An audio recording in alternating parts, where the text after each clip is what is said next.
Hey guys, welcome back to our channel. अगर आपने हमारे चैनल को अब तक सब्सक्राइब नहीं किया है तो प्लीज अभी सब्सक्राइब करके हमें सपोर्ट करें ताकि हम आपके लिए ऐसे अमेजिंग सीरीज एक्सप्लेनेशन लाते रहे। तो without any further ado let's start the video. जूनजे अपने सामने सरदार किम की पेंटिंग देखकर हैरान हो जाता है और उस पेंटिंग पर सरदार ने जूनजे के लिए वही मैसेज छोड़ा था जो उसने सपने में उसे बताया था कि सब कुछ दोबारा दोहराया जाएगा। अब यहाँ जूनजे को पूरा यकीन हो जाता है कि वो राजा किम दामयोंग का दूसरा जन्म है। तभी चाशिया भी वहाँ आ जाती है और उस पेंटिंग को देखकर वो भी हैरान हो जाती है। वो उसे कहती है, इसे देखो तो जरा, ये तो बिल्कुल तुमसे मिल रहा है। इस पर जूनजे हंसकर कहता है, हाँ, हर गुड लुकिंग आदमी मुझ जैसा ही होता है, छोड़ो इसे, चलो यहाँ से। चाशिया फिर भी उसे कहती है कि हो सकता है ये तुम्हारे खानदान से हो या फिर तुम्हारी मॉम के खानदान से, और जूनजे बस उसकी बातें टालने की कोशिश कर रहा था। फिर भी चाशिया उसे अपना फैमिली ट्री चेक करने कहती है क्योंकि उसे यकीन था कि राजा किम और जूनजे के बीच कोई ना कोई कनेक्शन जरूर है। यहाँ मा डेयंग भी अपने सपने में खुद को मुखिया के रूप में देखकर परेशान था। दूसरी तरफ जूनजे के घर देर आने की वजह से जलपरी उससे बहुत गुस्सा थी और वो उसे डांटने लगती है। वो उसे कहती है कि कर्फ्यू 8 बजे तक है और तुम 11 बजे घर आ रहे हो। जूनजे हंसकर उसे कहता है, ये रूल सिर्फ तुम तीनों के लिए है, मेरे लिए नहीं। ये मेरा घर है, मैं जब चाहूँ आ सकता हूँ, और अगर तुम्हें ये नाइंसाफी लगे तो अपना घर लो और वहाँ रहो, तुम्हें कोई कुछ नहीं कहेगा। इसके बाद जलपरी वहीं बैठकर उसे घूरने लगती है। जूनजे उसे कहता है, अब डरा क्यों रही हो मुझे, ऐसे क्यों देख रही हो, बस करो, मुझे घूरना बंद करो। जवाब में वो उसे कहती है, मेरी मर्जी मैं कुछ भी करूँ अपनी आंखों से, ये मेरी आंखें हैं, और वो उसे घूरती रहती है। फिर जूनजे उससे पूछता है, एक बात तो बताओ मुझे, जब उस दिन तुम्हारा एक्सीडेंट हुआ था तब तुमने मुझे अपने सपने के बारे में बताया था कि सपने में मैंने तुम्हारा हाथ थामा और तुम ठीक हो गई, तो क्या वो सपना पुराने जमाने का था? क्या मैंने उसमें पुराने जमाने के कपड़े पहने थे? बताओ तुमने क्या देखा था? अब यहाँ जलपरी को सब कुछ याद था, लेकिन वो जूनजे से झूठ कह देती है कि मुझे कुछ भी याद नहीं उस सपने के बारे में, क्योंकि वो उसे नहीं बता सकती थी कि सपने में भी वो एक जलपरी के रूप में थी। यहाँ जलपरी को पहली बार झूठ बोलकर बहुत अजीब लग रहा था।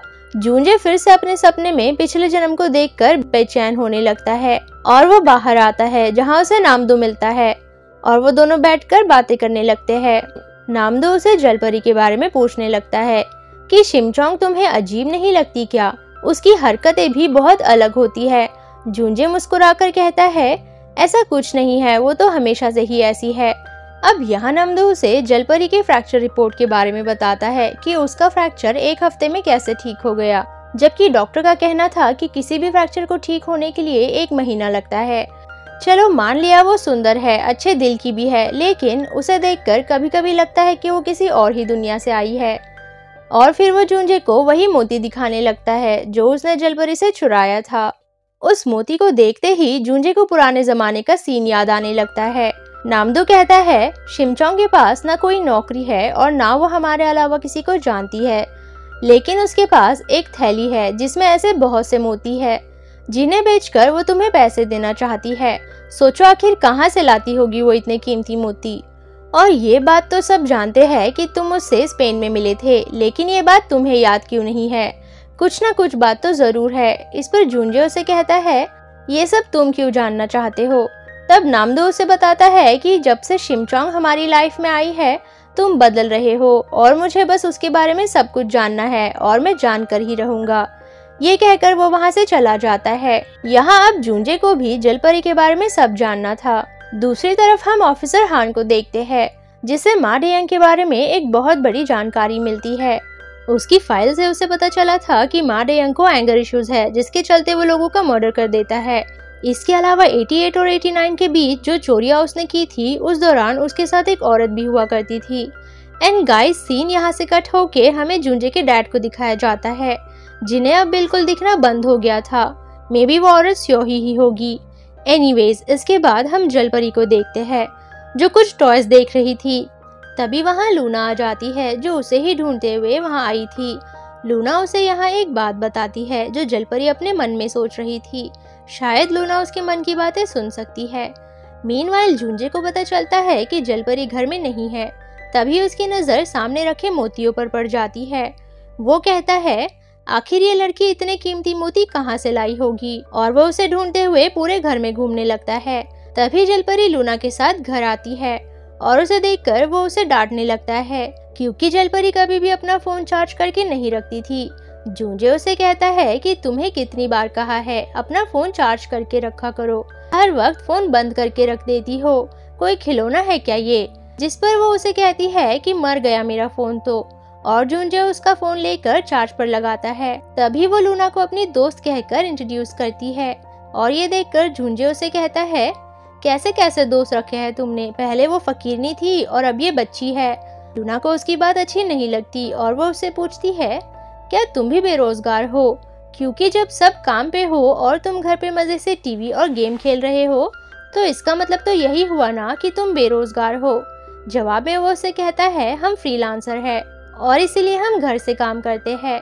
फिर वो लूना से पूछने लगता है ये बताओ कि तुम स्कूल के टाइम पे यहाँ वहाँ क्यों घूम रही हो और तुम यहाँ क्या कर रही हो, क्या तुमने स्कूल को बंक किया है? जिस पर वो उन्हें बताती है कि मैं अक्सर स्कूल बंक करती हूँ क्योंकि जब भी मैं स्कूल जाती हूँ मुझ में सुपर पावर आ जाती है, मैं किसी को नजर नहीं आती, वहाँ पर मुझसे कोई बात नहीं करता, ना कोई मेरी तरफ देखता है, क्योंकि मैं सबसे अलग हूँ और जो लोग सबसे अलग होते हैं उन्हें कोई पसंद नहीं करता, कोई उनके साथ नहीं रहना चाहता।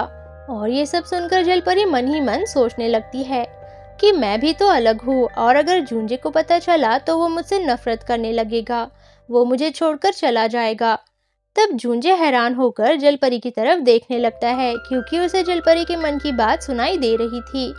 तभी लूना उसे कहती है तुम कैसे अलग हो सकती हो, और अगर अलग हो भी तो जूंजे तुमसे नफरत क्यों करेगा और क्यों तुम्हें छोड़ देगा।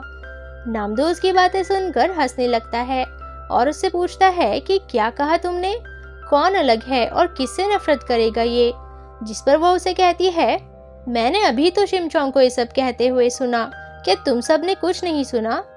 और जलपरी उसकी बात सुनकर जल्दी से उसे अपने रूम में ले जाती है।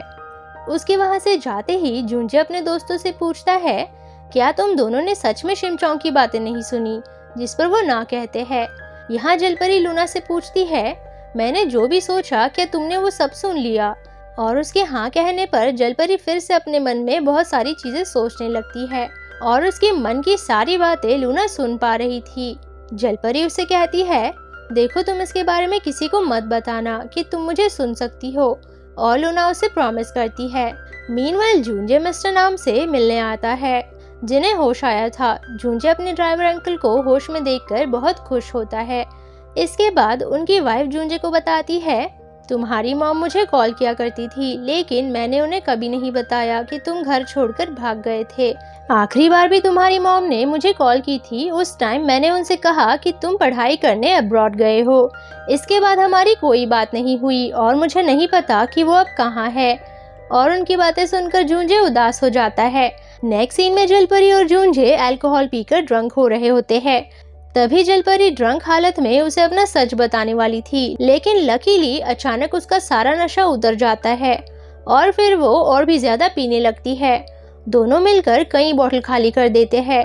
इसके बाद जूंजे पागलों वाली हरकतें करने लगता है। अजीब अजीब बातें करते हुए वो जलपरी को बार बार कॉल कर रहा था, और जब जलपरी फोन उठाने जाने लगती है तो वो उसे नहीं जाने देता। फिर वो उसे गले लगाकर कहता है तुम कहीं भी नहीं जा सकती, भले ही तुम दूसरों से कितनी भी अलग हो, तुम मुझे छोड़कर कभी मत जाना। और वहीं पर वो सो जाता है। And the episode ends here. उम्मीद है आपको ये वीडियो पसंद आई होगी। ऐसे और वीडियोस देखने के लिए चैनल को सब्सक्राइब, वीडियो को लाइक और कमेंट करना ना भूलें, ताकि हमें वीडियो बनाने की मोटिवेशन और आपको वीडियो की नोटिफिकेशन मिलती रहे। Thank you for watching.